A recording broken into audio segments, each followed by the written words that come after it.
Okay, in this video we're going to start our circular motion unit. So let's begin by defining uniform circular motion.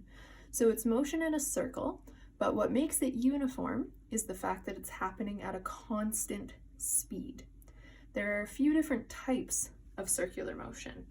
First is if you have something like a merry-go-round where something is making horizontal circles, that's called horizontal circular motion.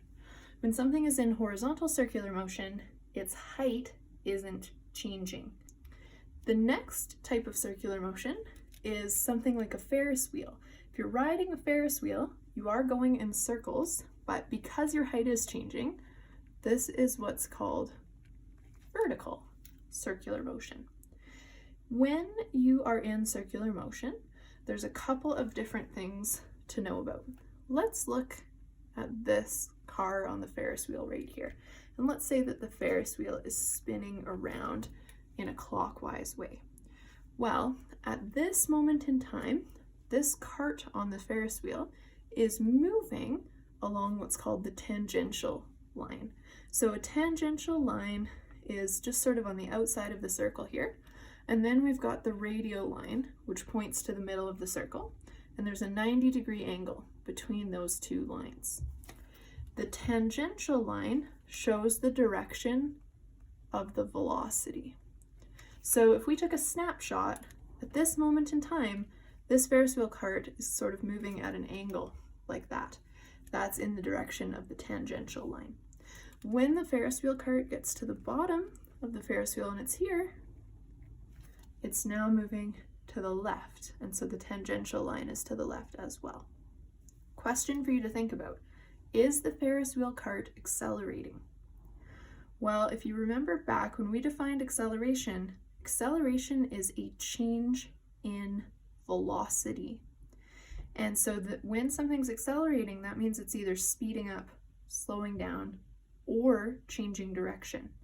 If you have something that is in uniform circular motion, it's not speeding up or slowing down, but it is changing direction, right? The direction that the Ferris wheel cart was going here is not the same as the direction that it's moving in later. So because the direction is changing, actually, yes, it is accelerating, even though its speed is not changing. So remember, acceleration is a change in velocity, and velocity has both a magnitude and a direction. If either the magnitude or the direction changes, that counts as an acceleration. So in other words, the speed of the cart is constant, the speed's not changing, but its direction changes. So objects in uniform circular motion are always accelerating. This is because they are continually changing direction. And that's got another picture here. At the top, the cart moves right, then it moves down, left, and finally up. So we just said the cart's accelerating. Let's talk about what's going on. So it's not just any acceleration, it actually has a special name. It's called centripetal acceleration. When something is in circular motion, the acceleration vector always points towards the center of the circle. Or in other words, the acceleration vector points along the radial line. But really it's this center of the circle part that's important, okay? The acceleration direction is always towards the center of the circle. We give this acceleration a special name. Remember I said a minute ago, it's called centripetal acceleration, which really just means acceleration causing motion in a circle. An object will move in a circular path, so this is supposed to say not. An object will not move in a circular path unless it has a centripetal acceleration. Now, what we learned in our dynamics unit is that forces cause accelerations. So every object in circular motion accelerates. In order for there to be an acceleration, there must be a force acting on the object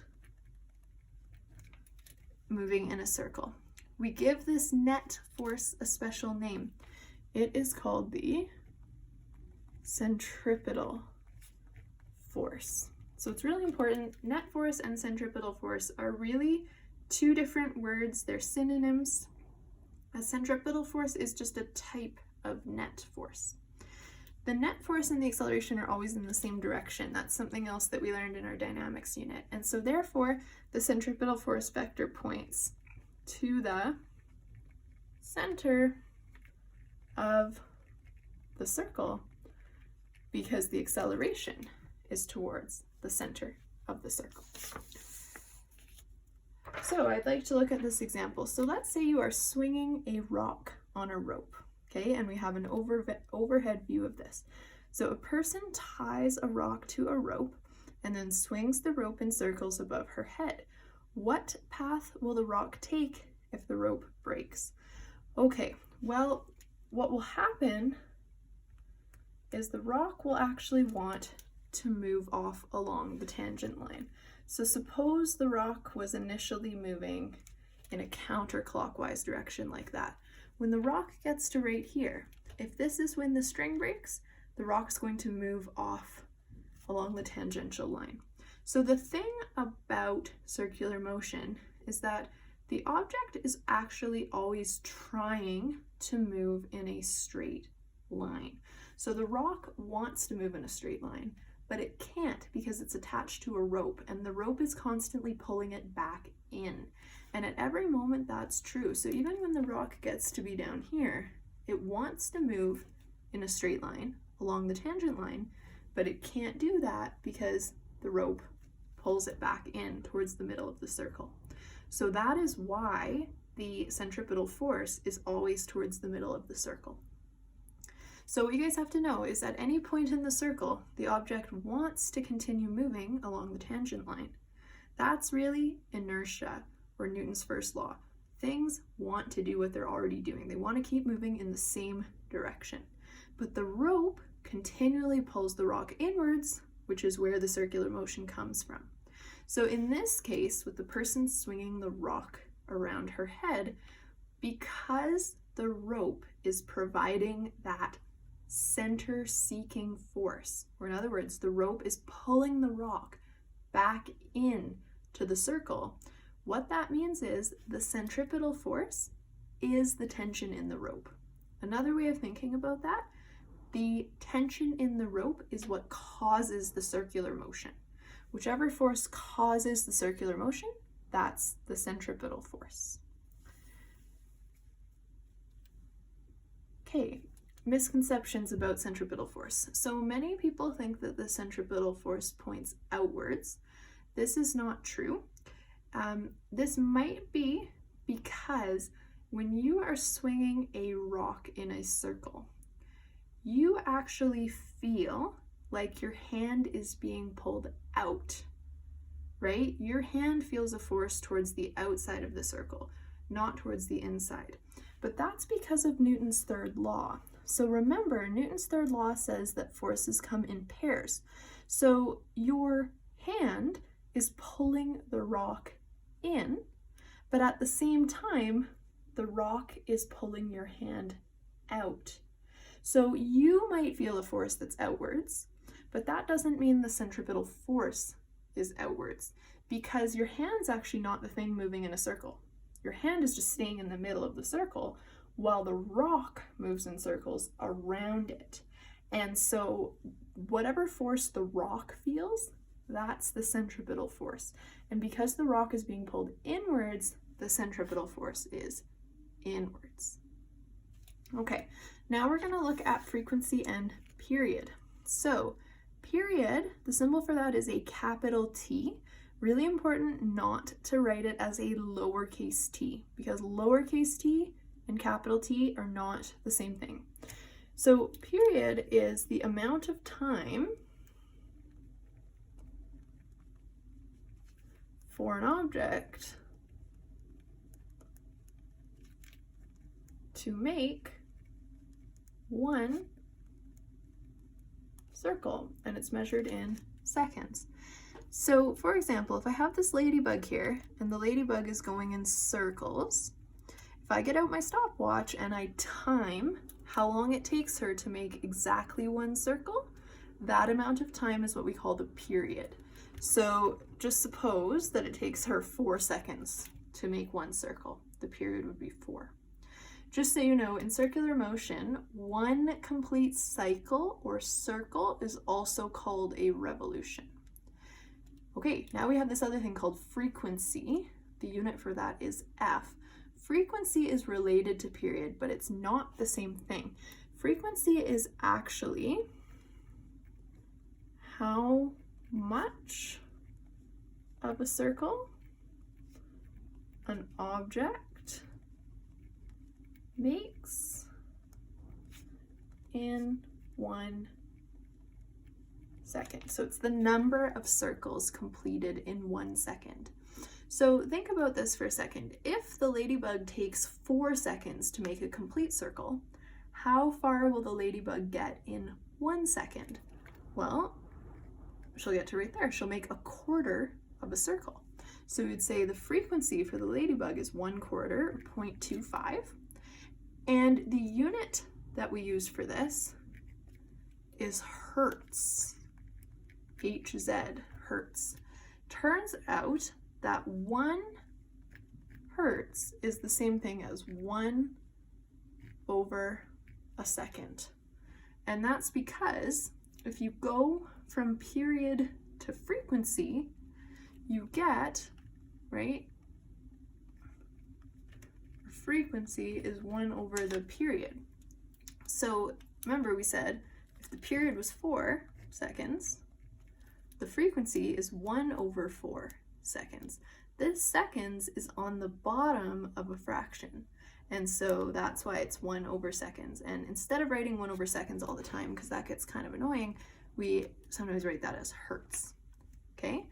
Frequency is also sometimes expressed in revolutions per minute, or RPM.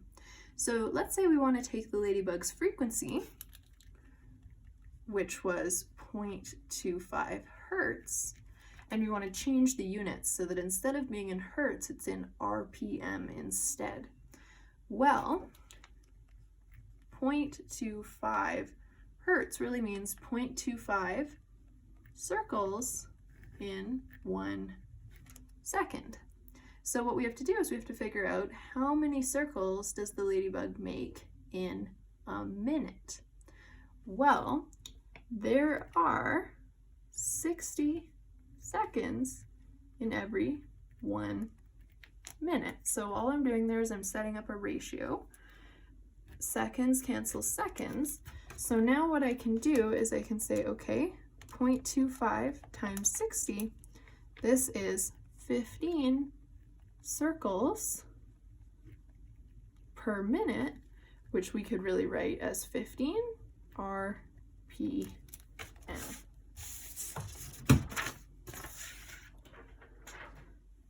Okay, example 2. A computer hard drive spins at high speed. It makes 1 complete revolution in 0.00833 seconds. Determine its frequency in hertz and then in RPM. So here, 1 complete revolution, the time for that to happen is 0.00833 seconds. I know that that value is a period for 2 reasons. First of all, if I look at the unit, seconds is the unit of period. If this was a frequency, the unit would be hertz, or 1 over seconds instead. So if you're ever not sure, you can look at the units, but also the way that it's phrased, right? I know that period is the amount of time for 1 revolution, and so this value has to be the period here. Now, the relationship between period and frequency is as follows. Frequency is 1 over the period. So all I have to do is do 1 over 0.00833 seconds, and that gives me 120.04 ... And I could write 1 over seconds as the unit, or preferably we usually write that as hertz. so 120 hertz. Okay, now for RPM, we're going to do the same thing as we did in the last example. So we're going to write this as 120.04 circles per second, and then we're going to multiply by 60 because there's 60 seconds in every 1 minute. The seconds will cancel, leaving me with 120 times 60. This is 7202.8 circles per minute, or to 3 significant digits, 7.20 times 10 to the 3 RPM.